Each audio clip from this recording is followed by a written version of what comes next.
নতুন কুড়ি স্পোর্টসের মধ্য দিয়ে চাঁদপুর একটি মাদক মুক্ত, চাঁদপুর একটি চাঁদাবাজ মুক্ত এবং কিশোর গ্যাং মুক্ত একটি পরিবেশ তৈরি হবে।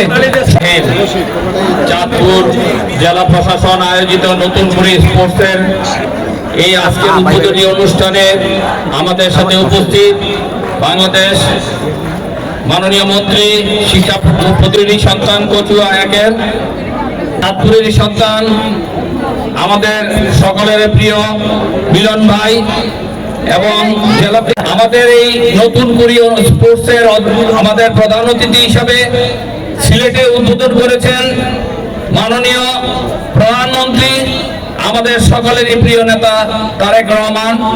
সেই আদলে আমাদের চাঁদপুরের এই অনুষ্ঠানটির আয়োজন করা হয়েছে। বৃষ্টির কারণে আপনাদেরকে লাইভ দেখাতে পারে নাই, এই জন্য আমরা দুঃখিত। তবে এই 12 থেকে 14-15 বছর পর্যন্ত এই নতুন কুড়ির অনুষ্ঠানের মধ্য দিয়ে আমাদের আগামী দিনের অগ্রযাত্রা অব্যাহত থাকবে এবং আমরা আশা করি এই নতুন কুড়ি স্পোর্টসের মধ্য দিয়ে চাঁদপুর একটি মাদক মুক্ত, চাঁদপুর একটি চাঁদাবাজ মুক্ত এবং কিশোর গ্যাং মুক্ত একটি পরিবেশ তৈরি হবে। সবাইকে ধন্যবাদ।